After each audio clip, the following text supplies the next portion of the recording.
Jakarta International Stadium kembali menjadi sorotan publik menyusul adanya arahan renovasi oleh pemerintah pusat. Rencana renovasi mengemuka seiring JIS menjadi salah satu opsi venue pertandingan Piala Dunia U17 pada November 2023 mendatang.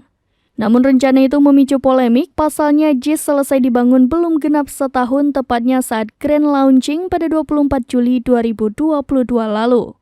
Apalagi dalam proses pembangunannya juga diklaim telah berstandar FIFA alias sudah layak menjadi tempat pertandingan sepak bola yang diselenggarakan FIFA. Piala Dunia U17 bukan ajang pertama yang dibuat publik bertanya-tanya mengenai keberadaan JIS untuk menjadi lokasi pertandingan yang diselenggarakan FIFA.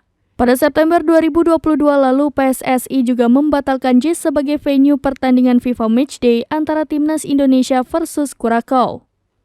Tim tersebut menemukan infrastruktur JIS mulai dari area parkir, akses menuju stadion, area drop-off tim, hingga perimeter tribun diklaim belum sesuai standar. Stadion Gelora Bung Karno berpotensi tidak bisa digunakan karena ada konser Coldplay pada 15 November 2023. Untuk itu, Presiden Joko Widodo meminta agar PSSI memeriksa stadion-stadion lainnya termasuk JIS. Pejabat Gubernur DKI Jakarta Heru Budi Hartono tak menampik bahwa JIS perlu dibenahi setelah menjadi opsi venue perhelatan Piala Dunia U17. Menurutnya, salah satu yang masih harus diperbaiki yakni akses menuju ke Stadion JIS. Saat ini hanya ada satu akses masuk ke stadion itu.